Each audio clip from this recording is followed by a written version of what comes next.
मैं usually Reddit पे कुछ पोस्ट नहीं करती, पर मुझे लगा शायद इस सिचुएशन को लिखने से मुझे थोड़ा बेटर फील होगा। मैं 23 साल की लड़की हूँ, अकेली रहती हूँ और अभी एक नए एरिया में स्कूल के लिए शिफ्ट हुई हूँ। एक दिन मैं अपने लोकल वॉलमार्ट गई क्लीनिंग सप्लाईज लेने। जैसे ही अंदर गई, एंट्रेंस के पास एक बूढ़ा आदमी खड़ा था। हमारी नज़र मिली। मैंने कैजुअली एक बार नॉड किया और अपने काम से चल पड़ी। मुझे उस समय लगा ही नहीं था कि ये एनकाउंटर मेरे लिए इतना डिस्टर्बिंग हो जाएगा। मैं थोड़ी देर फोल्डर्स देख रही थी और फिर इलेक्ट्रॉनिक्स सेक्शन के पीछे चार्जर लेने गई। रास्ते में फॉल डेकोरेशंस का एक सेक्शन था। काफ़ी डेकोरेशंस बच्चों के लिए थे, तो मैंने बस एक ग्लांस दिया और वहां से निकल गई। तभी वही बूढ़ा आदमी वापस नजर आया। इस बार वो एक आयल में खड़ा था, कुछ चाइल्डिश हैलोवीन डिजाइन्स वाले पेपर प्लेट्स इंस्पेक्ट करते हुए। मुझे लगा शायद ग्रैंड किड्स के लिए ले रहा होगा। मैं ज्यादा सोची नहीं और अपने काम में लग गई। मैं इलेक्ट्रॉनिक्स सेक्शन पहुंची, जहां चार्जर्स लॉक्ड ग्लास के पीछे रखे होते हैं। मैं वहां अपना चार्जर देख रही थी जब मैंने ग्लास के रिफ्लेक्शन में देखा, वो वहीं था। और ये बात मुझे तब समझ आई जब उसकी नज़र मेरी तरफ थी। मेरा मतलब स्पेसिफिकली मेरी कमर और पीछे की तरफ। पहले तो मैंने सोचा कि हो सकता है बस एक क्विक ग्लांस हो। पब्लिक प्लेसेस में ये होता है, मुझे आदत है।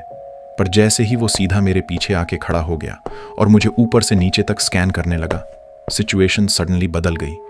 वो मुझे लिटरली अनड्रेस कर रहा था अपनी नज़रों से। उसके होंठ चाटने का तरीका और घटिया एक्सप्रेशन, वो सब कुछ इतना अनसेटलिंग था कि मेरी बॉडी एड्रेनलिन से भर गई। मुझे लगा अब कुछ गलत होने वाला है। मैं अपने डर को छुपाई और काल्म रही, लेकिन मेरे गले में एक हेवी बॉल जैसा फील हो रहा था। फिर वो वहां से चला गया और मैंने अपने आप को संभालने की कोशिश की। मैं एक रैंडम आयल में गई, बस सिचुएशन को अवॉइड करने के लिए, लेकिन मुझे कॉन्फर्मेशन चाहिए थी। क्या ये मुझे फॉलो कर रहा है? मैंने इलेक्ट्रॉनिक्स के पास 2 मेल स्टाफ को देखा और उनके पास खड़ी हो गई। सोचा अगर कुछ गड़बड़ होती है तो ये मदद करेंगे। मैं वहां 5 मिनट की प्रतीक्षा की और फिर वही बूढ़ा आदमी दोबारा स्पीड वॉक करते हुआ दिख गया। वो हर आयल में झांक रहा था, जैसे मुझे ढूंढ रहा हो। जब उसकी नजर मुझ पर पड़ी तो वो रुक गया। फिर जैसे ही उसने रियलाइज किया कि मैंने उसे देख लिया, वो वहां से जल्दी स्करी करते हुए चला गया। इस पॉइंट पर मुझे समझ आ गया कि सिचुएशन नॉर्मल नहीं है।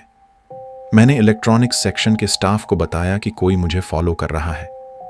मुझे उन्होंने बताया कि सिक्योरिटी नहीं है, सिर्फ थेफ्ट प्रिवेंशन है, पर उन्होंने मदद ऑफर की। मैंने उनके साथ क्लीनिंग सप्लाईज लिए और चेकआउट किया, पर वो आदमी, उसने दूर से मुझे देखना बंद नहीं किया था। अब वो रजिस्टर्स के पास खड़ा था, वहां से मुझे घूरता हुआ। मैंने अपने सामान का पेमेंट जल्दी किया और अलग अलग क्लोथिंग सेक्शंस के बीच से अपनी कार तक गई। मैंने अपने एंट्रेंस का राउट चेंज कर दिया था और उस समय मुझे वो नज़र नहीं आया, पर मैं फिर भी इतनी डर गई थी कि घर डायरेक्टली नहीं गई। रास्ते में एक रैंडम नेबरहुड में रुक गई, प्रिटेंड किया कि वही मेरा घर है और ऑब्जर्व किया कि कोई पीछा कर रहा है या नहीं। जब मुझे लगा कि सब सेफ है, तब जाकर मैं अपने घर गई।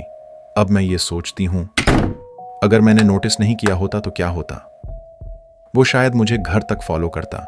उसकी इंटेंशंस क्या थी मुझे कभी नहीं पता चलेगा। पर जो हुआ वो दिन के 3 बजे एक क्राउडेड वॉलमार्ट में हुआ था। मैंने बस एक क्विक ट्रिप के लिए लूज कपड़े पहने थे और इतना सब हो गया।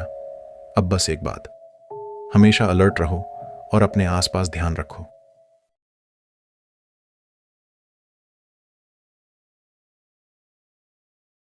मैं 39 साल की औरत हूं, लेकिन यह बात तब की है जब मैं 12 साल की थी। मैं और मेरा भाई वॉलमार्ट के सीडी सेक्शन में थे। मैं अपने जूते के फीते बांधने के लिए झुकी थी और तभी मेरा छोटा भाई, जो उस वक्त सिर्फ 9 साल का था, जोर से हंसने लगा। जब मैंने पूछा क्या हुआ, तो वो धीरे से झुककर बोला कि एक आदमी मेरे पीछे के हिस्से को देख रहा है। मैंने बिना ज्यादा ऑब्वियस हुए देखा तो वहां एक ओल्ड आदमी था, जिसके लंबे ग्रे बियर्ड के बीच एक ब्रेड बनी हुई थी। मैंने अपने भाई को मजाक में थोड़ा पंच किया और हम दोनों मजाक करने लगे कि ये आदमी किसका पति बनेगा। फिर मेरा भाई मॉम और डैड के पास चला गया और मुझे अकेला छोड़ दिया। मैं ब्यूटी आइल में चली गई और कुछ सेकंड्स के अंदर वही आदमी वहां आ गया। मुझे लगा कि वो मुझे फॉलो कर रहा था, तो मैं एक और आइल में चली गई, लेकिन वहाँ भी वो प्रिटेंड कर रहा था कि वो चीज़ें देख रहा है और धीरे धीरे मेरे पास आ रहा था। मैं फिर टैम्पॉन और पैड सेक्शन में चली गई, क्योंकि मैंने सोचा कि वहाँ लड़के नहीं जाते, लेकिन वो क्रीप वहाँ भी आ गया और प्रिटेंड कर रहा था कि वो पैड्स देख रहा है। तब मैं धीरे से एक और आइल में गई और फिर दौड़कर अपनी माँ को ढूंढने चली गई। मैंने माँ को सब बताया, तो वो मेरे साथ उस आइल में आई और कहा कि अगर वो आदमी दोबारा दिखे तो खांसी करना। थोड़ी देर बाद वो आदमी फिर से मेरे पास आ गया, इतना पास कि वो मुझे छू सकता था। मैंने तुरंत खांसी की और मॉम ने मुझे तुरंत पकड़ लिया। हम मैनेजर के पास गए, लेकिन वॉलमार्ट का मैनेजर कुछ नहीं कर सका, क्योंकि उस आदमी ने कुछ किया नहीं था। ये बहुत फ्रस्ट्रेटिंग था। मैं काश कह सकती कि मैंने उस क्रीपी आदमी को फिर कभी नहीं देखा, लेकिन ऐसा नहीं था। जब भी वॉलमार्ट जाती थी, हमेशा उसका ध्यान रखती थी। अब आगे का सीन ये है कि जब मैं 16 साल की थी, एक दिन मैं अपने फ्रेंड के घर थी। उसके डैड का एक दोस्त आया और वो वही क्रीपी वॉलमार्ट का आदमी था। उसने अपना नाम बुच बताया। जैसे ही मैंने उसको देखा, मैं अपनी फ्रेंड को बताने लगी कि ये वही क्रीपी आदमी है जो मुझे वॉलमार्ट में फॉलो करता था जब मैं 12 की थी। उसने कैजुअली बोला कि उससे ये बात सरप्राइजिंग नहीं लगती थी, लेकिन वो बिल्कुल अनअफेक्टेड थी। एक दिन मेरी फ्रेंड मुझे ले जा रही थी और कह रही थी कि हम किसी कूल और ऑसम बंदे से मिलने जा रहे हैं। मैं अपने दिमाग में सोच रही थी कि शायद कोई सिंगल लड़का होगा, लेकिन जब हम एक घर के अंदर गए, एक मैनली लुकिंग औरत ने दरवाज़ा खोला और हमें अंदर बुलाया। उसने हमें कोल्ड कोला दी और फिर बुच अंदर आया। मुझे इतना अनकंफर्टेबल फील हुआ कि मुझे उल्टी करनी थी। उस क्रीपी आदमी ने हमें कहा कि वो हमें बिना कपड़ों के देखना चाहता है और फोटोज़ लेना चाहता है, जिसमें हम एक दूसरे के बॉडीज़ एंजॉय कर रहे हों। ये बहुत डिस्गस्टिंग एक घंटा था, जिसमें हम सिर्फ नो कह रहे थे। मैं अपनी फ्रेंड पर गुस्सा थी कि वो मुझे ऐसे सिचुएशन में ले आई। उसके बाद वो मुझे कभी बुच के पास नहीं ले गई। कुछ साल बाद बुच के पास से पिक्चर्स मिली जो छोटे बच्चों की थी, और हाँ, वो इनोसेंट फोटोज़ नहीं थी, बल्कि बहुत ही गंदी पिक्चर्स थी। उसकी मदर इन लॉ भी इन्वॉल्व थी और उन्होंने भी कुछ पिक्चर्स ली थी। लकीली किसी ने उन्हें रिपोर्ट किया और बुच और उसकी मदर इन लॉ दोनों जेल गए। बुच के साथ बहुत सीरियस क्राइम्स की वजह से उसे लंबे समय के लिए जेल भेज दिया गया और वहाँ वो इवेंचुअली मर गया। मुझे अब सुकून है कि एक और पेडोफाइल इस दुनिया में नहीं है जो बच्चों को हार्म करे।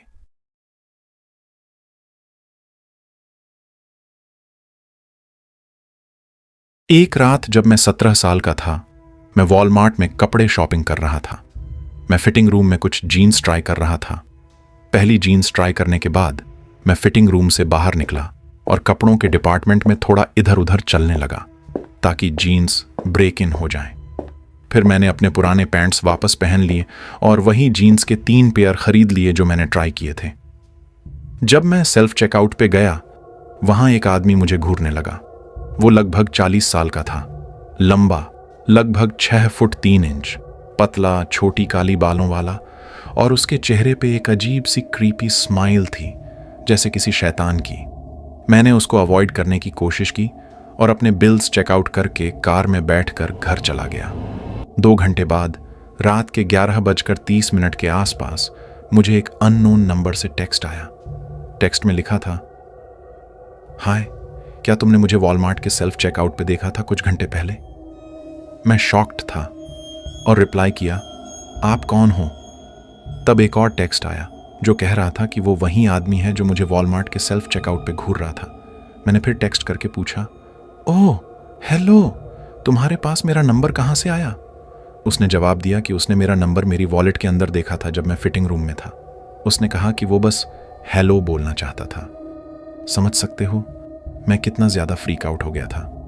मैंने सोचा, या ठीक है। तब उसने बोला कि वो मुझे जानना चाहता है क्योंकि मैं उसको कूल लगा। फिर एक और टेक्स्ट आया जिसने मुझे और ज़्यादा अनकंफर्टेबल कर दिया। उसने लिखा, वो जीन्स जो तुम पहन रहे थे, तुम्हारा बैक साइड उसमें हॉट लग रहा था। उसने कहा कि मैं अपनी अंडरवेयर में एक फ़ोटो भेजूं। मैं डिस्गस्टेड था। मैंने उसको रिप्लाई दिया, मैं 17 साल का लड़का हूं। उसने कहा, कोई बात नहीं, मुझे तुम्हारी एज के लोग पसंद हैं, बस एक अंडरवेयर में फ़ोटो भेज दो। मैंने सीधा मना कर दिया और कहा कि उसको किसी माइनर के साथ फ्लर्ट नहीं करना चाहिए। तब उसने रिप्लाई किया कि वो आदमी को पसंद करता है और मुझे अपनी एक गंदी फ़ोटो भेजने को कहा। मैंने उसको बोला कि वो एक परवर्ट है जो एक 17 साल के लड़के से गंदी फ़ोटोज़ और अंडरवेयर फ़ोटोज़ मांग रहा है। तब उसने एक और शॉकिंग बात कही, मुझे पता है तुम कहाँ रहते हो। अगर तुमने फ़ोटोज़ नहीं भेजे तो मैं तुम्हारे घर आकर तुम्हें स्ट्रैंगुलेट कर दूंगा। मैं तुरंत अपने मैसेजेस लेकर अपनी माँ के पास गया। उन्होंने सब टेक्स्ट्स देखे और वो बहुत गुस्से में थीं। फिर हम दोनों तुरंत पुलिस स्टेशन गए और कंप्लेंट फाइल की। पुलिस को सब मैसेजेस दिखाए और उन्होंने उनका प्रिंट आउट निकाला एविडेंस के लिए। पुलिस ने उस आदमी के फ़ोन नंबर को ट्रेस किया और कंफर्म किया कि वो वही आदमी था जो मुझे वॉलमार्ट के सेल्फ चेकआउट पे घूर रहा था। फिर पता चला कि वो एक रजिस्टर्ड क्रिमिनल था और एक 9 साल की लड़की के अबडक्शन के लिए वांटेड भी था। उसके बाद वो पागल अरेस्ट हुआ, जिस बात से मॉम और मैं बहुत खुश थे। उस दिन के बाद हमने उस आदमी को नहीं देखा